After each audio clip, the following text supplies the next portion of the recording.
नमस्कार सर्वांना, जय शिवराय. आपल्या बकासूर DST6300 चॅनलमध्ये तुमचं सगळ्यांचं मनापासून अधिक स्वागत. आपला देव आता 22 तारखेच्या मैदानामध्ये आपणाला पळताना दिसणार आहे. बैलगाडा शर्यत क्षेत्रातील या देवावरती अनेक जण मनापासून प्रेम करतात आणि ते त्यांची कला त्याच्या चरणी कायम सादर करत असतात. मग ते चित्र असतील, पेंटिंग्स असतील, गाणी असतील किंवा व्हिडिओज असतील, यामार्फत आपल्याला ते पाहायला मिळतं आहे. असंच आता त्यावर एक नवीन गाणं आलेलं आहे, ते यूट्यूबवर देखील आहे. महेश केने यांनी ते गाणं गायलेलं आहे. कदाचित ते तुम्ही पाहिलं देखील असेल आणि नसेल पाहिलं तर ते नक्की पहा. चांगल्या पद्धतीचं गाणं त्यांनी पुन्हा एकदा बनवलेलं आहे आणि आपला सर्वांचा लाडका देव 22 तारखेला युवा हिंदकेसरी मैदानामध्ये आपल्याला पळताना दिसणार आहे.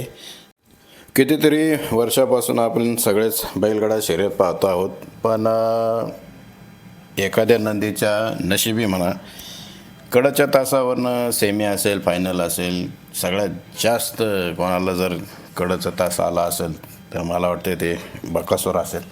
आणि हा खेळ चिठ्ठ्यांचा की नशिबाचा, याविषयी तुम्हाला काय वाटतं ते कमेंट करून नक्की सांगा. पण हा खेळ आहे, या खेळाला जगभर प्रसिद्धी देणारा हा बैलगाडा शर्यत क्षेत्रातील देव द्वादशम हिंद केसरी बकासूर कुठल्याही खांदी, कुठल्याही नव्या जुन्या नंदी सोबत उत्कृष्ट पद्धतीने उत्कृष्ट ताळमेळ जुळवून पळणारा नंदी म्हणजे बैलगाडा शर्यत क्षेत्रातील देव द्वादशम हिंद केसरी बकासूर.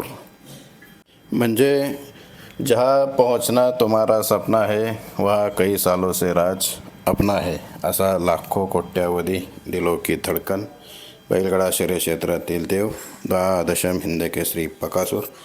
आजवर कित्येकदा त्याला कडाचे तास आले, पण मोठ्या मैदानामध्ये देखील कडने त्याने सेमी आणि फायनल कित्येक वेळा जिंकलेले आहेत.